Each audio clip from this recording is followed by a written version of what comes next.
Republican Congresswoman Lauren Boebert repeatedly alleged wrongdoing by the president's son, Hunter Biden, during the past year. Taking to the Senate floor and at press briefings, the Colorado Republican has detailed the alleged shady business deals, many of them international, engaged in by the younger Biden while his father was vice president. Republicans have long claimed that Hunter Biden, as well as the president's brother James, and potentially Joe Biden himself, have engaged in corrupt behavior. Hunter Biden has admitted to past struggles with substance abuse, but has steadfastly claimed that he has never engaged in improper business dealings. His father has long stood by his side as well. Boebert has remained one of Hunter Biden's most acerbic critics. Recognize the gentlewoman from Colorado, Ms. Boebert, for 5 minutes. Thank you, Mr. Chairman. And thank you to the witnesses who showed up. I would have loved to have seen some members from the Biden administration, from the executive here today to speak on this. But today, the House Budget Committee will be playing along with Speaker Pelosi's con game of titling a bill something magnificent and then loading it with a bunch of liberal wish list items and then claiming success on that legislation. And, it'd probably actually be a yes vote on a lot more legislation that we see in the House of Representatives if the language in the bill actually matched the title. It has been just over a year since Joe Biden signed the $2 trillion so-called American Rescue Plan into law that incentivizes lockdowns, paid workers to stay home, gave stimulus checks to government employees who are at no risk of losing their jobs, and really fueled the fire of inflation, this crisis that American families are now paying the price for. American families are paying the price for bad policy. And this chart that I have here, it shows exactly what that bill did for the cost of goods and services. You see that there? You cannot force millions of Americans out of the workforce and then allow them to go back to work and call that job creation. You cannot treat the American people like your own personal slush fund. It's been said before, but one day you'll run out of other people's money to spend. Since the passage of this blue state bailout, the Biden White House has claimed that, quote, the economy is in a better place than it has been historically. Well, I'm curious. Is it the highest inflation of my lifetime, the highest gas prices in American history, or a shrinking GDP that would cause Jen Psaki's replacement to make such an outrageous claim? Under President Trump, which I'd like to pause and just say happy birthday to my all-time favorite president, but gas prices were less than half of what they are today. GDP had positive growth, and moms and dad had formula to feed their babies. I miss, and the American people miss, the Trump economy. Not only was the so-called American Rescue Plan entirely unnecessary, but it was riddled with swampy deals for Biden's political allies in blue states and did not include common sense protections to mitigate fraud. Less than 9% of this $2 trillion sham went to anything COVID related. Now, the average American family is paying the price for these failed policies, and that price is $5,200 per year. Heck, if you're a senior living on fixed income, Joe Biden's economy, it's a death sentence. And Mr. Moore, I have a question for you, if you don't mind. With just a brief answer, if you were advising Joe Biden on how to make our economy as weak as possible, what would you tell him to change? Wait, I'm sorry, to make it as strong as possible? As weak. If you were advising him, make America's economy weak, what would you have him change?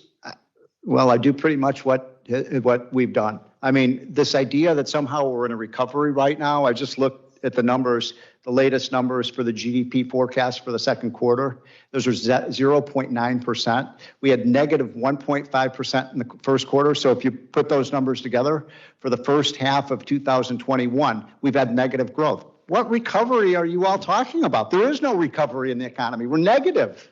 We're negative for the first half of the year after spending $1.9 trillion. Yes, Mr. Moore, thank you so much for laying that out.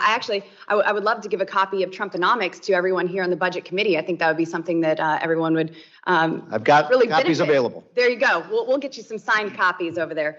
Mr. Mayor Vince Williams, Can you please tell me what bird sanctuaries, a beachside 800-room luxury hotel, pickleball courts, ski resorts, and Halloween festivals have in common?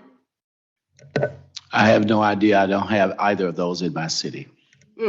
Well, your city is paying for them, Mr. Williams. Mayor Williams, each of these non-COVID health-related projects was paid for by state and local governments with COVID-19 aid. Washington politicians are addicted to spending. We don't have a revenue problem, we have a spending problem. And this addiction, like the American Rescue Plan is causing, is similar to Parmesan cheese and Hunter Biden. Thanks, and I yield back.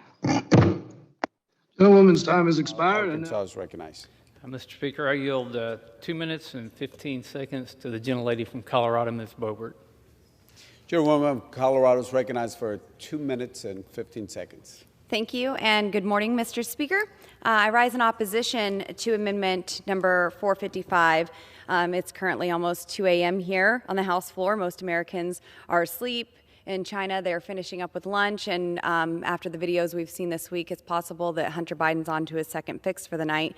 But sadly, we're here on the floor trying to sneak in land grabs to the NDAA. This federal land grab would lock up 400,000 acres in Colorado with no regard to the terrible consequences this would have on the constituents of Colorado's 3rd district. The bill also seeks to permanently prevent responsible oil and gas production on nearly 200,000 acres.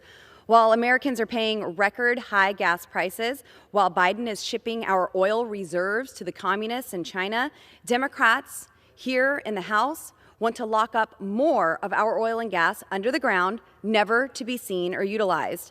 65% of the lands impacted by this amendment are in my district. Numerous stakeholders, from the American Colorado Farm Bureaus to the Grand Junction Chamber of Commerce, all oppose the CORE Act. It's stuff like this that ticks the American people off, and it's why the GOP will have the majority in November.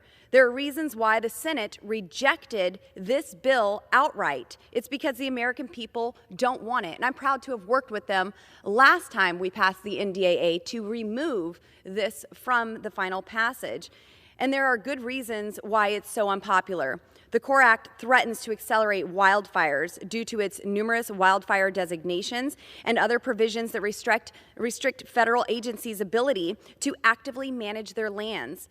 Are Coloradans supposed to simply stand by and watch more and more of our state get swallowed up in wildfires? Because that's what this legislation would do. Nothing good happens after midnight, and this bill is no exception. I do believe that my colleague from Colorado wants cleaner air, cleaner water, and I would ask him to help me in managing our public lands rather than locking them down. We all want to be good stewards of the land that we've been given. And with that, I yield back. Thank you. Gentlewoman yields back. Gentleman reserves. 1 minute. Gentleman reserves. Gentleman. Investigations into the surrender in Afghanistan that left 13 of our finest in flag-draped coffins. I want investigations into the DOJ's corruption and the GOP. Should form a select committee investigation into one of the greatest national security threats America is facing today. And we know a lot about it already because we have the laptop from hell. But I am calling for a select committee to investigate the law-breaking, crack-smoking, gun-ditching, hooker-loving son of a resident, Hunter Biden.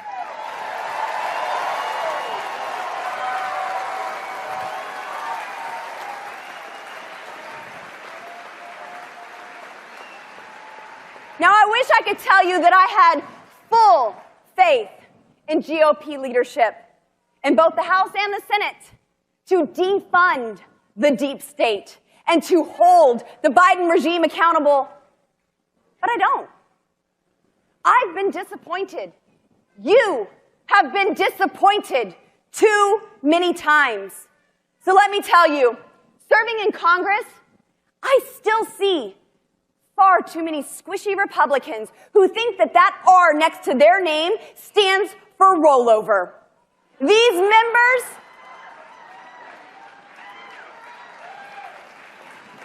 that ain't what it's for, folks.